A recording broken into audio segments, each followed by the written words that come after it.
వయ్యారి ఈ ఒక్క పాటతోనే జూనియర్ సినిమాకు భారీ హైప్ అయితే వచ్చింది.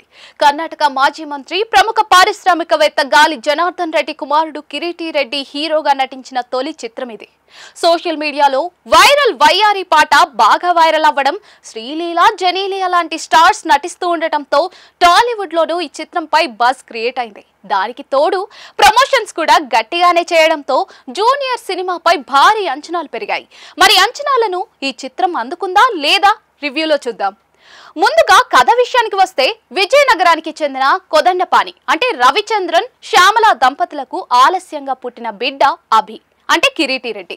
కొడుకు పుట్టగానే భార్య చనిపోతుంది.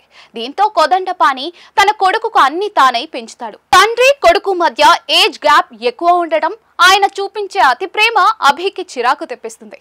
తండ్రికి దూరంగా ఉండాలనే పై చదువుల కోసం సిటీకి వెళ్తాడు. 60 ఏళ్లు వచ్చాక మనకంటూ చెప్పుకోవడానికి కొన్ని మెమోరీస్ ఉండాలి కదా అంటూ స్నేహితులతో కాలేజీ లైఫ్ ని ఎంజాయ్ చేస్తూ ఉంటాడు. తోటి విద్యార్థిని స్ఫూర్తి అంటే శ్రీలీలతో ప్రేమలో పడి ఆమె పనిచేసే కంపెనీలోనే ఉద్యోగం సంపాదిస్తాడు. తొలి రోజే తన ప్రవర్తనతో బాస్ విజయ సౌజన్య అంటే జెనీలియాకు చిరాకు తెప్పిస్తాడు. ఆ తర్వాత విజయ సౌజన్య గురించి ఓ నిజం తెలుస్తుంది. ఓ కారణంగా ఆమెతో కలిసి తన సొంతూరైన విజయనగరానికి వెళ్తాడు. అభికి తెలిసిన నిజమేంటి? విజయనగరం గ్రామంతో విజయ సౌజన్యకు ఉన్న సంబంధం ఏంటి? అభి తండ్రి సొంతూరిని వదిలి ఎందుకు నగరానికి వచ్చాడు? కోదండపాణికి విజయ సౌజన్యకు మధ్య ఉన్న సంబంధం ఏంటి అనేది తెలియాలంటే సినిమా చూడాల్సిందే. సినీ తారలు లేదా ప్రముఖ కుటుంబాల నుంచి ఎవరైనా హీరోగా సినీ రంగంలోకి అడుగు పెడితే తొలి సినిమాపై భారీ అంచనాలుంటాయి. హీరోగా రాణించగలడా లేదా అనేది తొలి సినిమాతోనే డిసైడ్ చేస్తారు. డెబ్యూ ఫిల్మ్ తో కాస్త మెప్పించినా సరే భవిష్యత్తు డోకా ఉండదు. అందుకే వారసుల ఎంట్రీకి ప్రముఖ కుటుంబాలు చాలా జాగ్రత్తగా ప్లాన్ చేస్తాయి. అన్ని వర్గాల ప్రేక్షకులను ఆకట్టుకునే కమర్షియల్ కథతో రావడానికి ట్రై చేస్తూ ఉంటారు. తమ వారసుడిలో ఉన్న టాలెంట్ మొత్తాన్ని తొలి సినిమాలోనే చూపించేందుకు ప్రయత్నిస్తారు. కిరీటి రెడ్డి విషయంలోనూ అదే జరిగింది.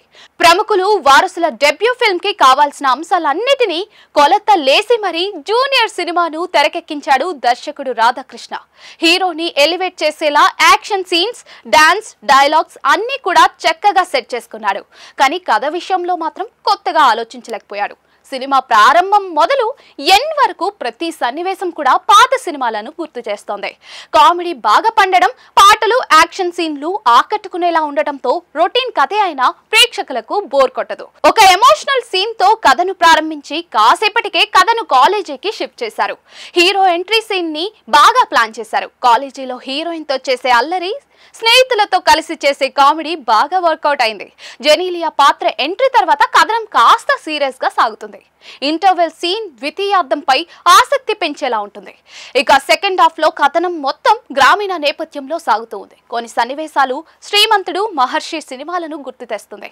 కొన్ని చోట్ల ఎమోషన్ బాగా పండింది, కానీ కథనంలో మాత్రం కొత్తదనం అనిపించదు. ప్రతి సీన్ ఎక్కడో చూసినట్లుగానే అనిపిస్తుంది. క్లైమాక్స్ లో వచ్చే ఓ చిన్న ట్విస్ట్ మాత్రం ఆకట్టుకుంటుంది. కథను ఇంకాస్త బలంగా రాసుకుని ఉంటే మాత్రం సినిమా ఫలితం మరోలా ఉండేది. హీరో కిరీటి రెడ్డికి మాత్రం పర్ఫెక్ట్ డెబ్యూ ఫిల్మ్. మరి కమర్షియల్ గా ఏ మేరకు ఆకట్టుకుంటాడో చూడాలి.